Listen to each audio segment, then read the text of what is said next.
నిన్న క్లాస్లో cost sheet, దాని యొక్క ప్రయోజనాలు, అలాగే కాస్ట్ షీట్ని ఏ విధంగా తయారు చేయాలి, దాని యొక్క నమూనాని, అలాగే కాస్ట్ షీట్లో ఏ అంశాలని పరిగణలో తీసుకోవాలి, ఏ అంశాలని కాస్ట్ షీట్లో తీసుకోకూడదు అనేటటువంటిది చెప్పుకోవడం జరిగింది. ఈరోజు కాస్ట్ షీట్కి సంబంధించి ఎగ్జామినేషన్లో అడిగేటటువంటి ప్రాబ్లమ్స్ చెప్పుకుందాం. ఓకేనా? రాసుకోండి, ఓ ప్రాబ్లం రాసుకోండి. From the following particulars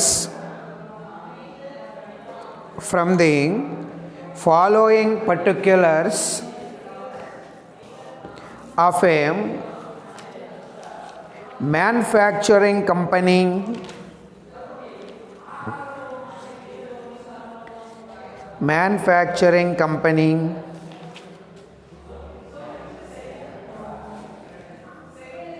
for the month of December 2016. December 2016. Prepare a cost sheet.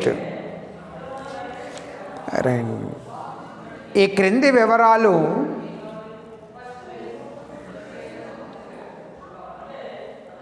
ఒక వస్తు తయారీ కంపెనీకి సంబంధించినవి.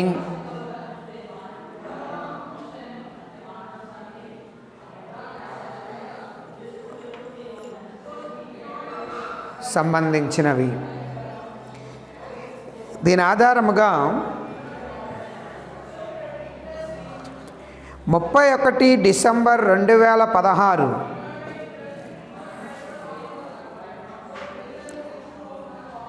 2016తో అంతమయ్యే కాలానికి వ్యయ నివేదికను తయారు చేయండి.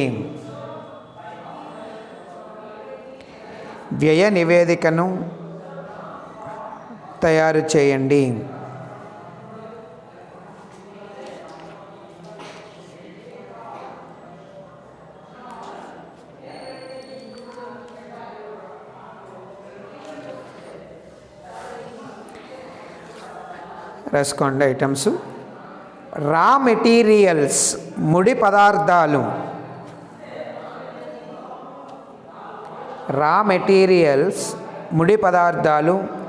66,000 రూపాయలు. 66,000. ప్రొడక్టివ్ వేజెస్, ఉత్పాదక వేతనాలు. ఉత్పాదక వేతనాలు 70,000.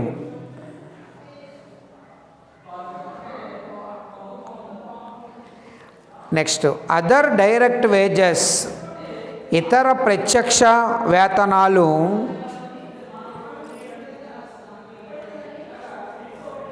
ఇతర ప్రత్యక్ష వేతనాలు 6,000.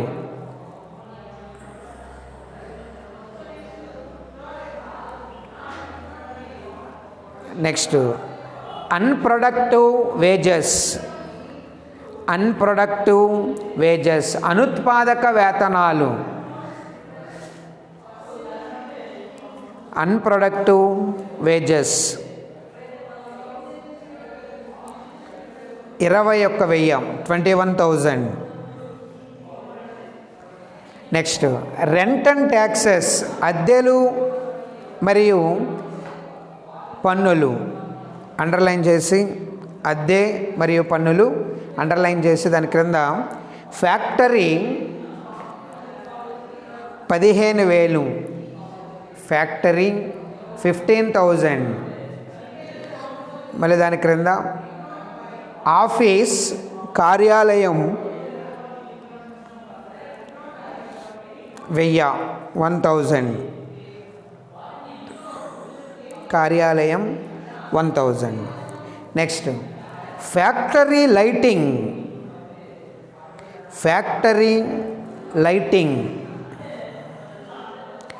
4400.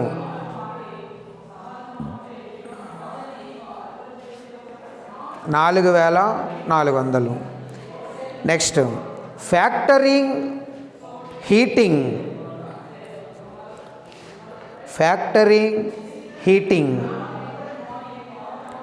3000, 3000. Next motive power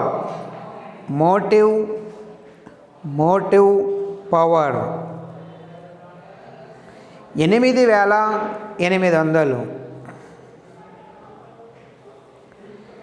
next haulage HAULAGE,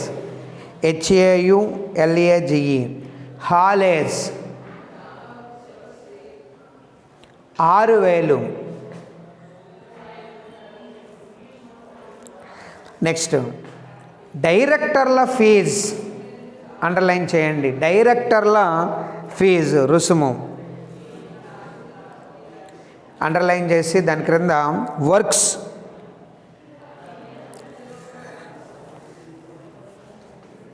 works 2000.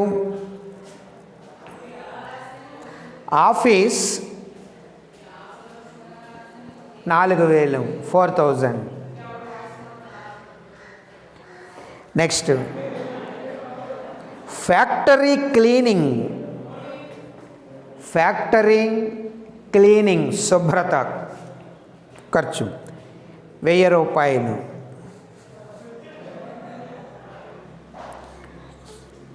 Next sundry office expenses చిల్లర కార్యాలయ ఖర్చులు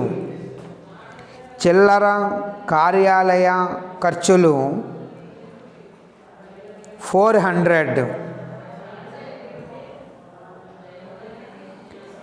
next estimating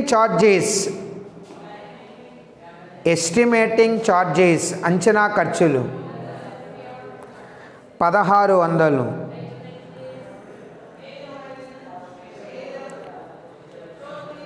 next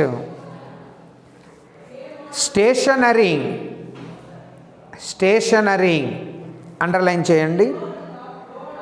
stationery underline చేసి ఫ్యాక్టరీ 1400, 1400. ఫ్యాక్టరీ 1400. దాని క్రింద office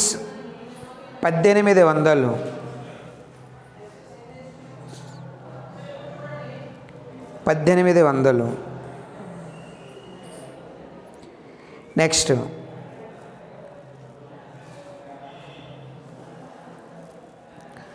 water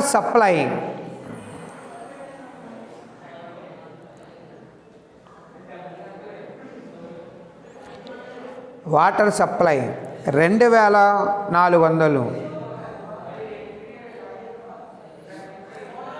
next loose tools return of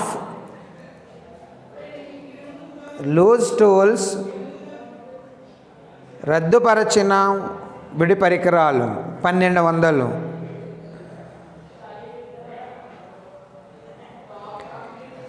next బీమా ఇన్సూరెన్స్ అండర్లైన్ చేయండి. ఇన్సూరెన్స్ అండర్లైన్ చేయండి. Factory 2200. Office 1000. Office 1000. Next legal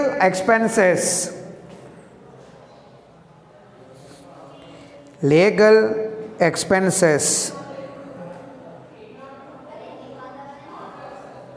న్యాయాత్మకమైన ఖర్చులు లేదా లీగల్ ఖర్చులు లేదా న్యాయపరమైన ఖర్చులు 800. Next rent of warehouse గిడ్డంగి అద్దె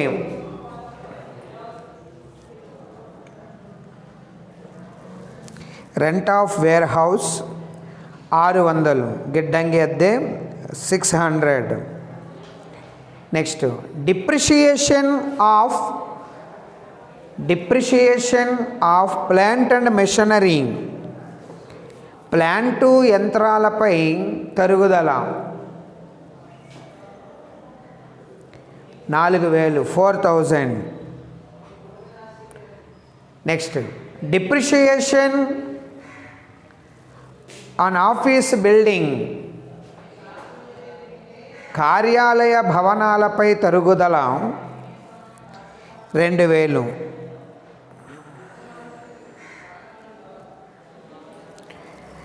నెక్స్ట్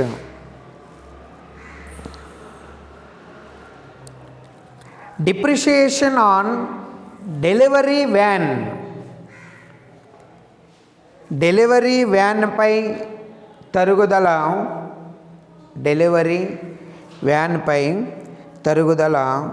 400. నెక్స్ట్ రాని బాకీలు బ్యాడ్ డెట్స్ 200. రాని బాకీలు 200. నెక్స్ట్ అడ్వర్టైజింగ్, ప్రకటనలు అడ్వర్టైజింగ్ 600. అమ్మకపు డిపార్ట్మెంట్ జీతాలు, సేల్స్ డిపార్ట్మెంట్ శాలరీస్, అమ్మకపు విభాగపు జీతాలు లేదా అమ్మకపు డిపార్ట్మెంట్ జీతాలు 3000. Next delivery van expenses, delivery van ఖర్చులు 1400.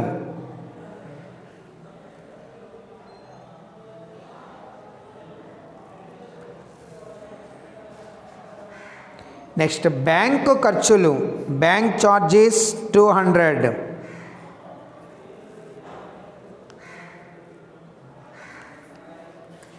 Bank charges 200.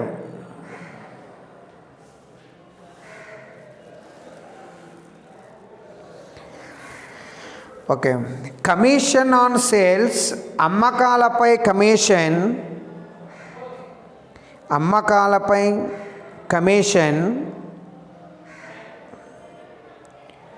3000.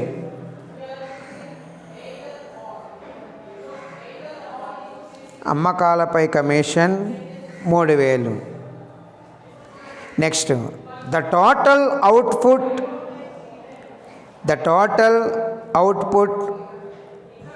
For the month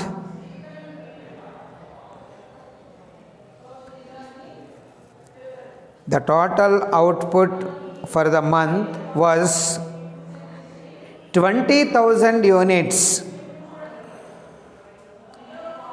20,000 units. ఉత్పత్తి చేసిన మొత్తం యూనిట్లు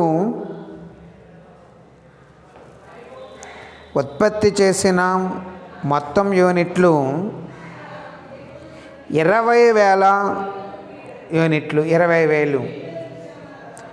దాని క్రింద అమ్మకాలు సేల్స్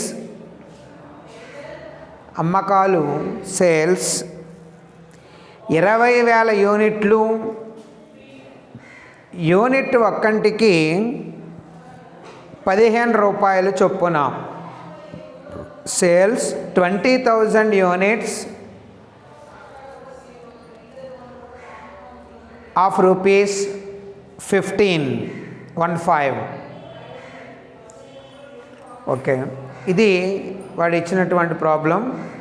మీరు ఏం చేయాలంటే ముందు కాస్ట్ షీట్ తయారు చేయడానికి మనం ఫార్మాట్లో చెప్పినట్టుగా ఫస్ట్ ప్రైమ్ కాస్ట్, ప్రధాన వ్యయము, 2 works cost, 3 office cost, 4 sales and distribution cost.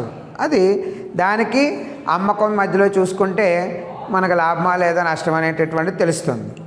అయితే ఇచ్చినటువంటి లెక్కలో ఏవి ప్రధానమైనటువంటి వ్యయాల కిందకి వెళ్తాయి, నెక్స్ట్ రెండవది వర్క్స్ కాస్ట్ అంటే వర్క్స్ ఫ్యాక్టరీకి సంబంధించినటువంటి ఖర్చులు ఏమున్నాయి లెక్కలో, తర్వాత కార్యాలయానికి సంబంధించి ఆఫీసుకు సంబంధించి ఖర్చులు ఏమున్నాయి, అలాగే అమ్మకము మరియు పంపిణీకి సంబంధించి ఖర్చులు ఏమున్నాయో ముందు మీరు ఐడెంటిఫై చేయాలండి. ఇందులో కొన్ని ఐటమ్స్ మళ్ళీ కాస్ట్ షీట్లో రాని ఉంటాయి. అవన్నీ ఇప్పుడు ఏం చేద్దామంటే అసలు ఒక్కొక్క ఖర్చు ఏ ఐటమ్ కిందకు వెళ్తుందో ముందు ఆలోచిద్దాం. ఏమో ముందు చూడండి, ఒక్కొక్క పాయింట్ చూడండి. ఫస్ట్ మనకి ప్రైమ్ కాస్ట్ కావాలి. ప్రైమ్ కాస్ట్ కావాలంటే ఏం చెప్పాను ముందు, రా మెటీరియల్స్ ఫస్ట్గా ఉండాలి. ఓపెనింగ్ బ్యాలెన్స్ ఆఫ్ మెటీరియల్, దానికి ఎడిషనల్ పర్చేజ్ ఆఫ్ మెటీరియల్, అర్థమైందా, మధ్యలో ఏమైనా కొనుగోలు చేస్తే ముడి పదార్థాలు. అలాగే క్లోజింగ్ బ్యాలెన్స్ ఆఫ్ మెటీరియల్ ఏదైనా ఉంటే అది తీసేస్తాము, అర్థమైందా. ఓపెనింగ్ మెటీరియల్ ఏమో కలుపుకుంటాం, ఎడిషనల్ మెటీరియల్ కూడా ఉంటే దాన్ని కలుపుతాం, అలాగే క్లోజింగ్ మెటీరియల్ తీసేస్తాం. అక్కడికి కన్జ్యూమ్డ్ మెటీరియల్ వస్తుంది, వినియోగించిన ముడిసరుకు వస్తుంది. దానికి డైరెక్ట్ ఎక్స్పెన్సెస్, ప్రత్యక్ష ఖర్చులు, అలాగే ప్రత్యక్ష వేతనాలు డైరెక్ట్వి కలిపితే వచ్చేది ప్రైమ్ కాస్ట్ అని నేను చెప్పుకున్నాం, అవునా. ఇప్పుడు ఇచ్చినటువంటి లెక్కలో ఏమేమిటి ఉన్నాయో చూద్దామండి ఒక్కొక్కటి. ఓకే, హెడ్డింగ్ పెట్టుకోండి, పైన హెడ్డింగ్ పెట్టండి. Cost sheet for the month of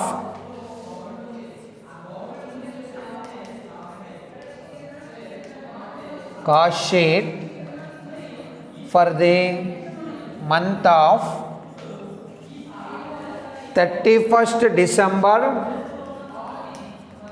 2016 అంతే కదా ఇచ్చాడు మనకి.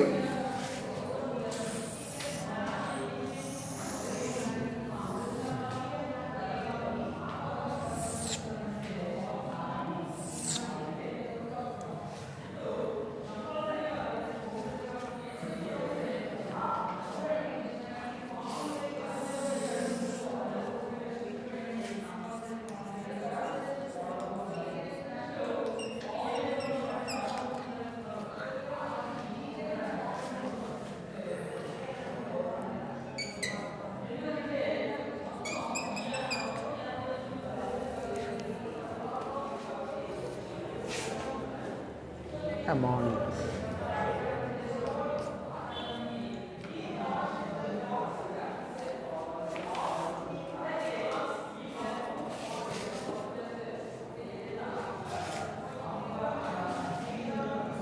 ముందు చూడండి, రా మెటీరియల్ ఇచ్చాడు మనకి, అవునమ్మా. రా మెటీరియల్స్ అర్థమైందా, ఇది ప్రైమ్ కాస్ట్కి సంబంధించిందే కదా. మొట్టమొదటిగా ముడి పదార్థాలు ప్రధాన వ్యయం, అర్థమైందా. ఉత్పత్తిలో అత్యంత ముఖ్యమైనటువంటి వ్యయము మెటీరియల్ అండి. ఎంత ఇచ్చాడు మనకి మెటీరియల్స్?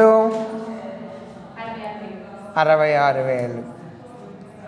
అలాగే రెండో ఐటమ్ చూడండి, ప్రొడక్టివ్ వేజెస్ అంటే డైరెక్ట్, ఇది ఉత్పత్తిలో నేరుగా ప్రొడక్టివ్ వేజెస్ ఎంత ఇచ్చాడు మనకి? 70,000. నెక్స్ట్ అదర్ డైరెక్ట్ ఎక్స్పెన్సెస్,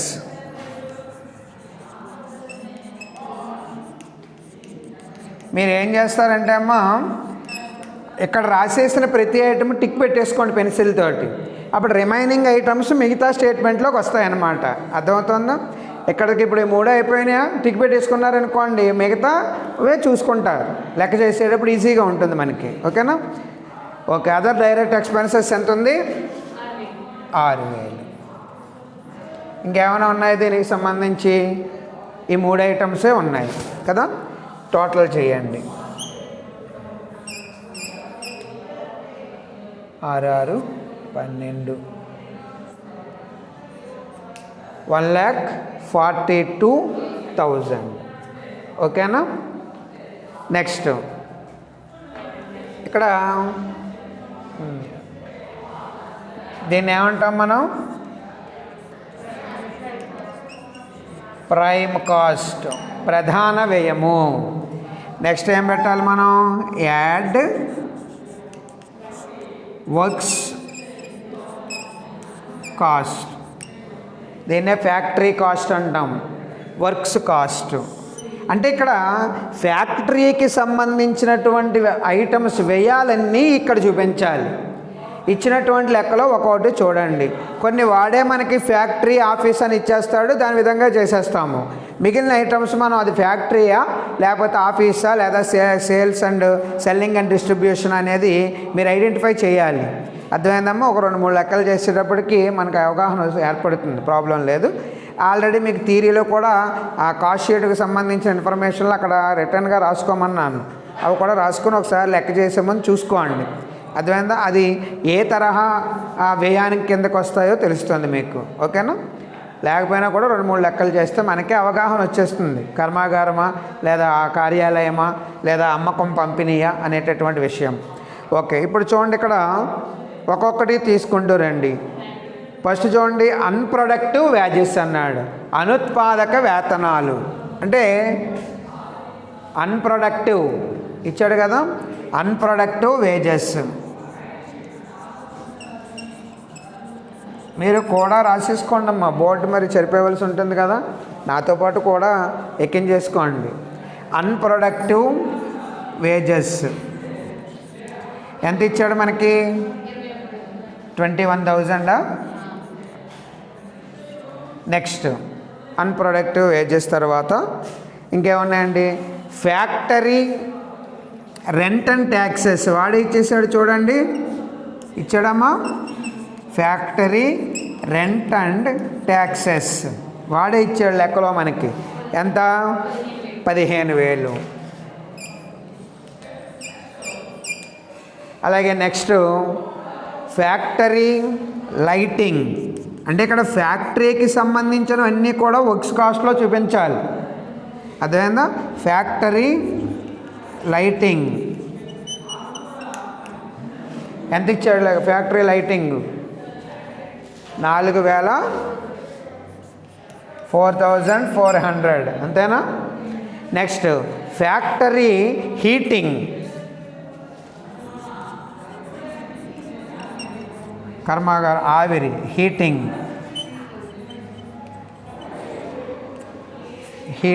ఎంత? 3,000. ఓకే, నెక్స్ట్ ఐటమ్ ఏమి ఇచ్చాడు మనకి? Motive power. ఇవన్నీ కూడా మనం వర్తక ఖాతాలో వేసేవాళ్ళం. అయినా ఐడియా ఉందా మీకు? మోటివ్ పవర్ ఎంత?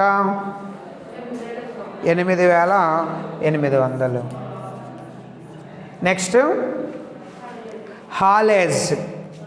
హాలేజ్ అంటే ఒక్కొక్క పార్ట్ని మిషన్స్ని ఒక్కొక్క పార్ట్ని క్లీన్ చేయడం తీసి. అర్థమైందా? మామూలుగా క్లీనింగ్ వేరు, ఒక్కొక్క పార్ట్ని తీసి లోపల శుభ్రం చేసేదాన్ని హాలేజ్ అంటారండి. అర్థమైందా? క్లీనింగ్కి హాలేజ్కి తేడా. క్లీనింగ్ అంటే ఇలా ఇప్పుడు పైన చేయడం, ఇదే క్లీన్ చేయాలనుకోండి హాలేజ్ అన్నాం అనుకోండి, మొత్తం తీసేసి ఏ పార్ట్కి ఆ పార్ట్ ఇప్పేసి అన్నీ శుభ్రపరిచి మళ్ళీ బిగించేసి పెడతారనమాట.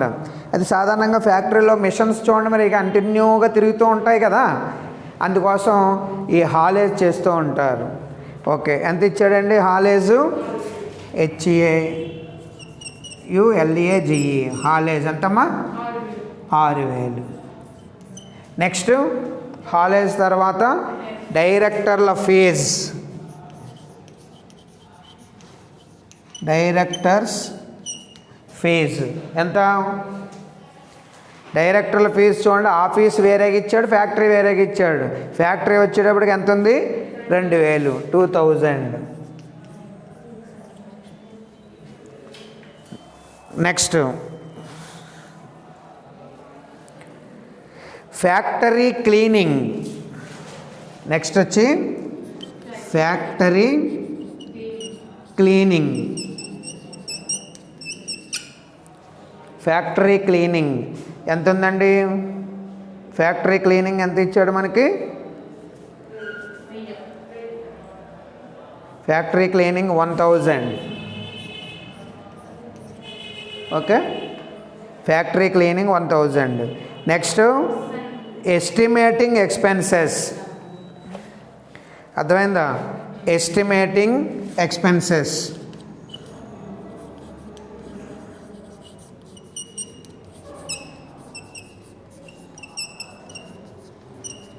ఎంత? ఎస్టిమేటింగ్ 1600. నెక్స్ట్ వచ్చి ఇక్కడ వరకు రాశారా? పైకి తీసుకొస్తాను. ఎక్కించలేదా? కూడా ఎక్కించండి, మరి బోర్డు జరపాలి కదా. మరి సరిపోద్దు.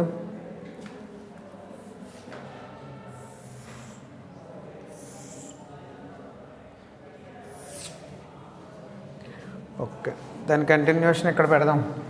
కనపడుతుందా? ఇక్కడికి ఇలాగా సరిపోతుందా? ఇక్కడ వరకు ఇలాగా ఇక్కడ రాసేస్తాను ఐటమ్స్ ఇందు మీదకి. కొంచెం మెరుగు చూసుకుందుకు బాగుంటుంది. కూడా ఎక్కించేసుకోండి. నెక్స్ట్ ఎస్టిమేటింగ్ ఎక్స్పెన్సెస్ తర్వాత ఫ్యాక్టరీ స్టేషనరీ. ఫ్యాక్టరీ స్టేషనరీ ఎంత? 1400. ఓకే. నెక్స్ట్ వచ్చి loose tools return of.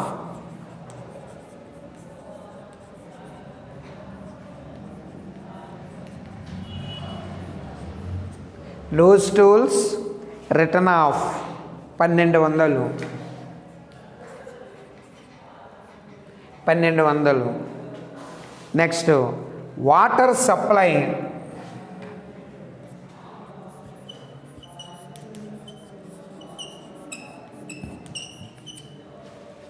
Water supply 2400. Okay. Next factory insurance 2200. Okay. Next item depreciation on plant and machinery. Plant and machinery అంతా కూడా ఫ్యాక్టరీలోనే కదా ఉంటుంది, అందుకు అక్కడ రాయాలన్నమాట. ఫ్యాక్టరీ ఖర్చుల్లో చూపించాలి. So depreciation on plant and machinery ఎంతమ్మా? 4000.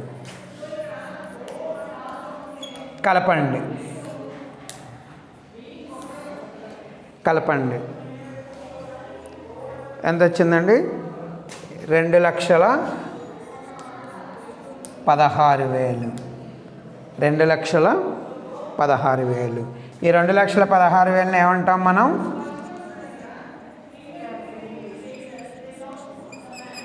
Factory cost or works cost. ఓకేనా? చూడండి, ప్రైమ్ కాస్ట్కి ఫ్యాక్టరీ ఓహెచ్ అంటాం. ఓవరింగ్ ఇవన్నీ ఈ ఖర్చులన్నింటినీ కలిపామనుకోండి, ఆ కలపగా వచ్చినటువంటి మొత్తం మనకి factory cost or works cost అని చెప్తామన్నమాట. ఏమో అక్కడ నెక్స్ట్ ఏంటంటే యాడ్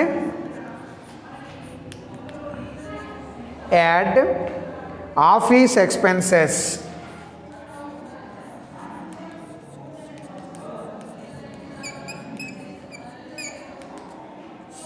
యాడ్ ఆఫీస్ ఎక్స్పెన్సెస్ కార్యాలయ ఖర్చులు.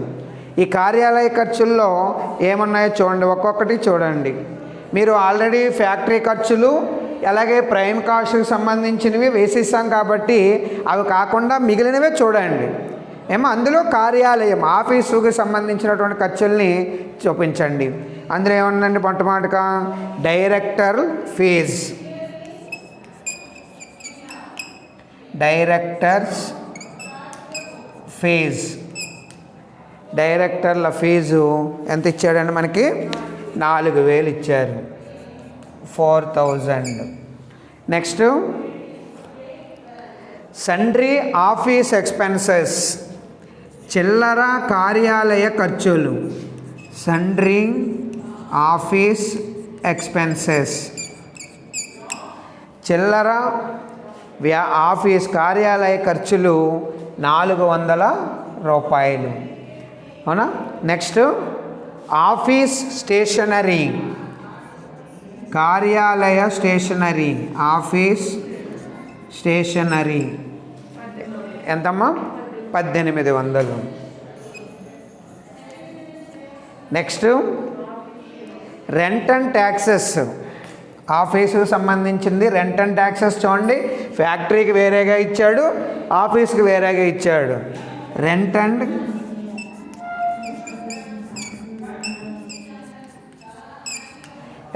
ట్యాక్సెస్ ఎంత ఇచ్చాడండి?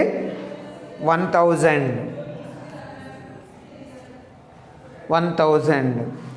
నెక్స్ట్ ఆఫీస్ ఇన్సూరెన్స్, బీమా ఇచ్చాడు చూడండి, ఆఫీస్ ఇన్సూరెన్స్ అది కూడా 1000.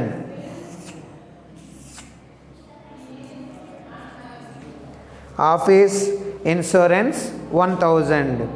నెక్స్ట్ లీగల్ ఎక్స్పెన్సెస్,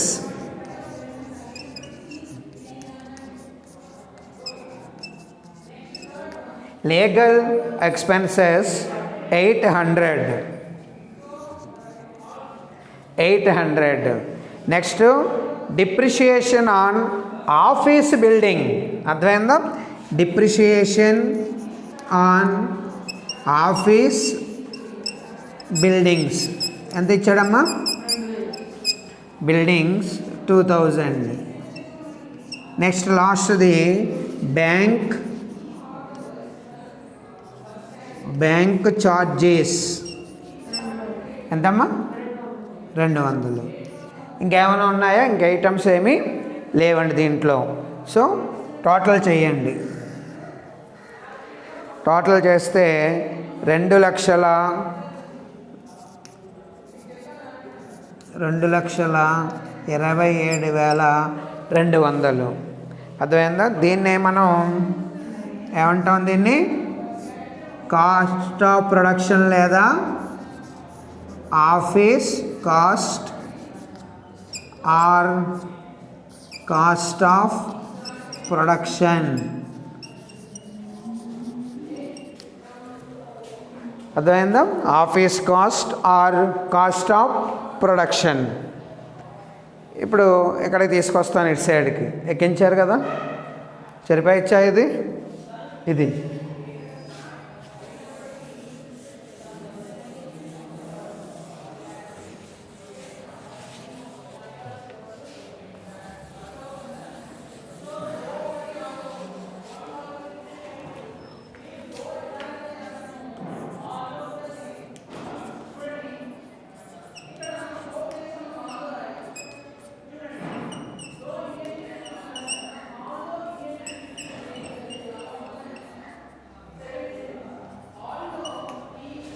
ఎంత ఇచ్చాడు? 2,27,200.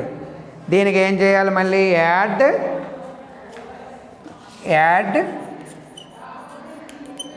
సెల్లింగ్ అండ్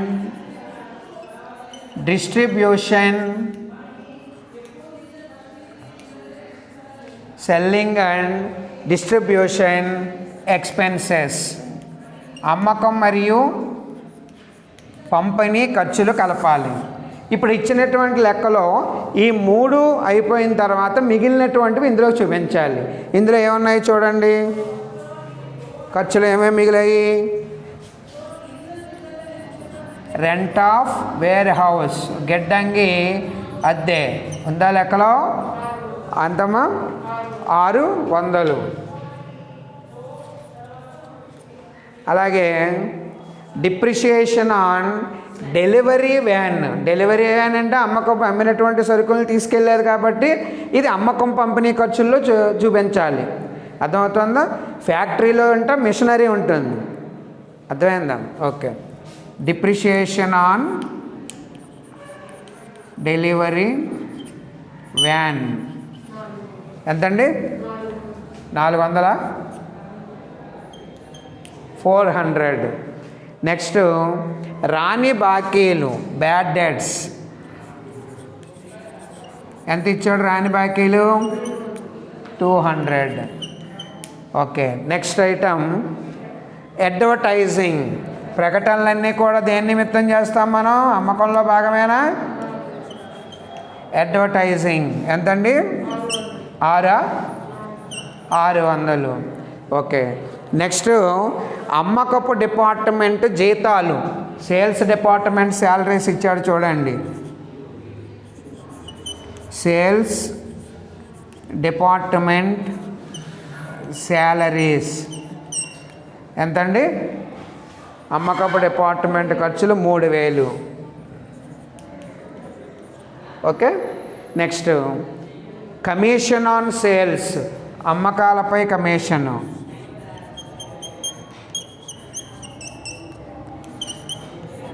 ఎంత ఇచ్చాడు? అమ్మకాలపై కమిషన్ ఎంత? 3000. ఓకే. నెక్స్ట్ డెలివరీ వ్యాన్ ఖర్చులు. ఎక్స్పెన్సెస్ ఆఫ్ డెలివరీ వ్యాన్ ఎంత? డెలివరీ వ్యాన్ ఖర్చులు 1400. అన్ని ఐటమ్స్ తీసుకున్నట్టేనా? ఇంకేమైనా మిగిలిపోయాయా? సో టోటల్ చేయండి. టోటల్ చేస్తే మనకి 2,36,400.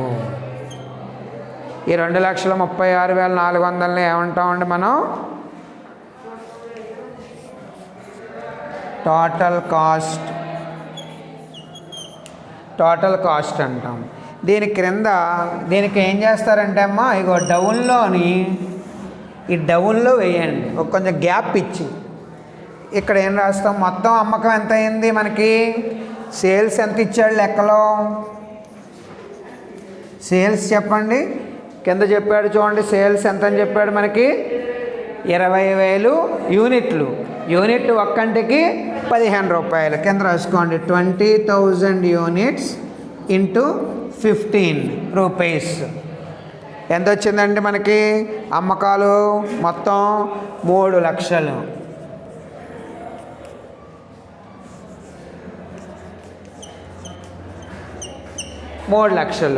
చూడండి. అమ్మకం టోటల్ కాస్ట్ వచ్చి 2,36,400 అయింది. మనకు అంతకు అమ్మాం. ఆ మ్యానుఫ్యాక్చరింగ్ కంపెనీ ఎంతకు అమ్మింది? 3 లక్షలకు అమ్మింది. అర్థమైంది? అమ్మకంలో లాభం ఉంటుంది కదా, లేదా నష్టం ఉంటుంది. కాబట్టి ఇక్కడ లాభమా నష్టమా? అమ్మకాలు 3 లక్షలండి. ఆ వ్యయమేమో 2,36,400 అయింది. లాభమా నష్టమా? మనకి లాభం. ఎంత లాభము? దీన్ని ప్రాఫిట్. అర్థమైందమ్మా? బ్రాకెట్లో 3 లక్షలు మైనస్ 2,36,400 చూపిస్తారు. అదే ఇది ఎక్కువైపోయి ఇది తక్కువ ఉందనుకోండి, లాస్ అని చెప్తారు. అర్థమవుతుందా? ఎంత వచ్చింది మనకి అంటే 63,600 లాభం వచ్చింది. 63,600 ప్రాఫిట్. అలా కాకుండా ఈ టోటల్ కాస్ట్ ఎక్సెస్ ఉందనుకోండి, అప్పుడు ఏమవుద్ది? మనకి నష్టం కింద చెప్తుంది. వ్యయాలు ఎక్కువైపోతే అమ్మకం తగ్గిపోతాయి, అప్పుడు నష్టం. కాబట్టి వ్యయాల కన్నా అమ్మకం ఎక్కువ ఉంది కాబట్టి మనం లాభంగా చెప్తామన్నమాట. ఇప్పుడు జనరల్గా ఈ కాస్ట్ షీట్ వల్ల ఏం తెలుస్తుందంటే చూడండి, ఒక్కొక్క ఖర్చు యొక్క ప్రతిదీ కూడా మనం క్లియర్ కట్గా చూపిస్తున్నాం ఇక్కడ. దీనివల్ల ఏమవుతుంది అంటే ఆటోమేటిక్గా మేనేజ్మెంటు ఎక్కడ ఖర్చులు ఎక్కువ అవుతున్నాయో, ఎక్కడ అదుపు చేయాలో అనేటటువంటిది తెలుసుకోగలుగుతాడు. అందుకనే కాస్టింగ్ అంతా కూడా ఏం చెప్తుంది? కాస్ట్ అకౌంటింగు వ్యయాల్ని కనుగొనడము. చూసారా? వ్యయాలు ప్రతి వ్యయాన్ని కనుగొంటోంది. రెండోది వ్యయాల్ని అదుపు చేయడము.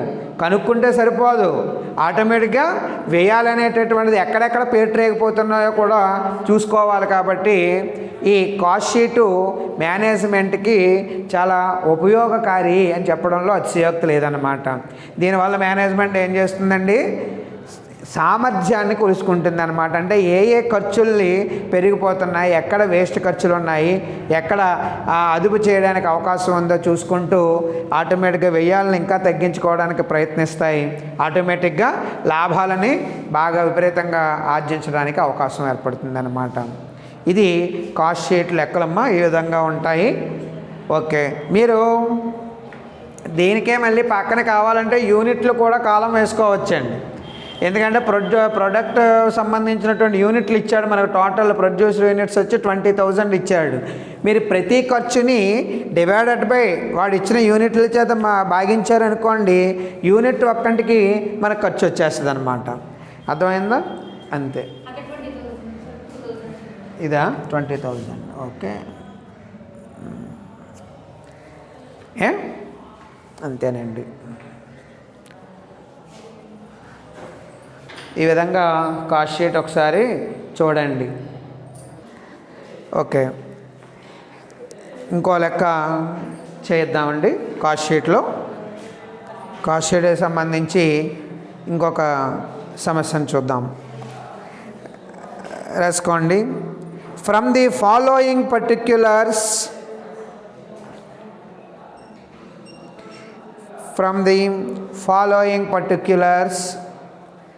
prepare a cost sheet. ఈ క్రింది వివరాల నుండి వ్యయ నివేదికను తయారు చేయండి. వ్యయ నివేదికను తయారు చేయండి.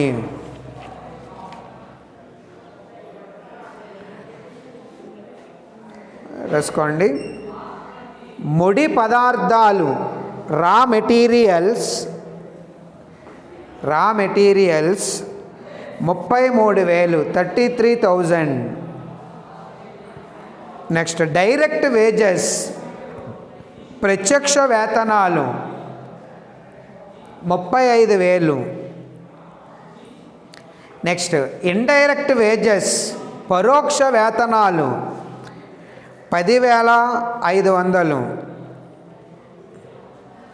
నెక్స్ట్ కర్మాగారపు అద్దె ఫ్యాక్టరీ రెంట్ 7,500.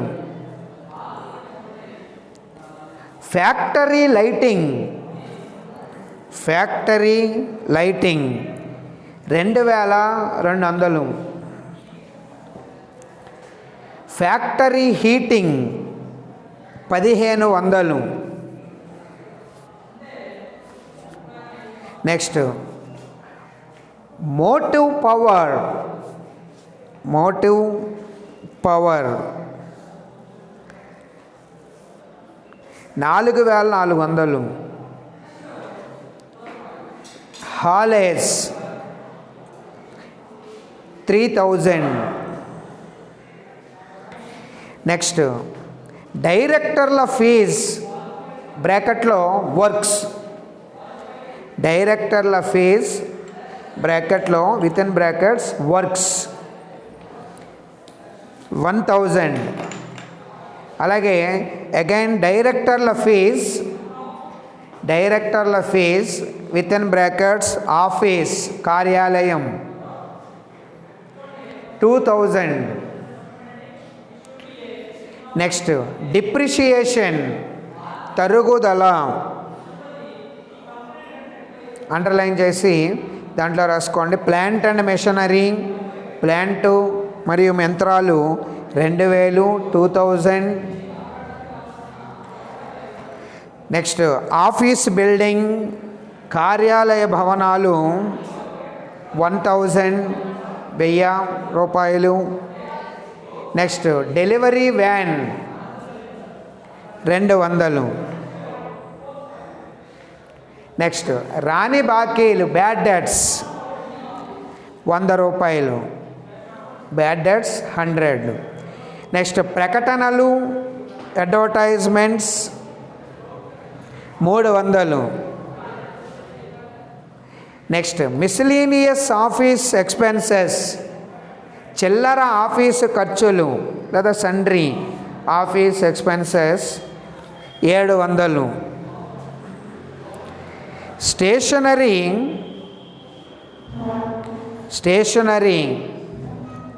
చిన్న ఐఫోన్ ఇచ్చి ఫ్యాక్టరీ 750 750.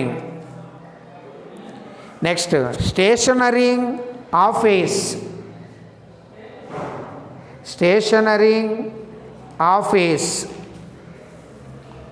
900. నెక్స్ట్ ఆఫీస్ రెంట్ కార్యాలయ అద్దె 1100. ఫ్యాక్టరీ ఇన్సూరెన్స్ ఫ్యాక్టరీ బీమా 2000. నెక్స్ట్ ఆఫీస్ ఇన్సూరెన్స్ ఆఫీస్ బీమా 500. Next legal expenses 400. Next direct expenses ప్రత్యక్ష ఖర్చులు 3000. నెక్స్ట్ గోడౌన్ రెంట్ గిడ్డంగి అద్దె godown rent 300. Next salaries of sales department అమ్మకపు విభాగపు జీతాలు salaries of sales department 1500. Bank charges 50. Next commission on sales అమ్మకాలపై కమిషన్ 2000. నెక్స్ట్ అమ్మకాలు సేల్స్ 1,40,000 1,40,000. నెక్స్ట్ ఉత్పత్తి చేసిన మొత్తం యూనిట్లు total number of units produced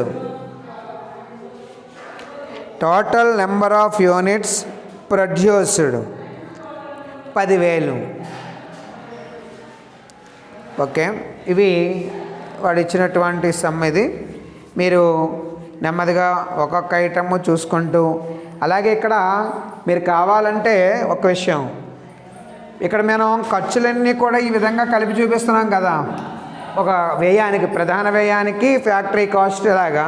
మీరు కావాలంటే ఈ అమౌంట్ అవుటర్లో చూపించి ఈ ఐటమ్స్ని కావాలంటే మీరు ఇన్నర్ కాలం ఒకటి ఓపెన్ చేసుకోవచ్చు. ఇక్కడ ఇవంతా ఈ టోటల్ అంతా దీనికి వేసి ఇలా తీసుకురావచ్చు.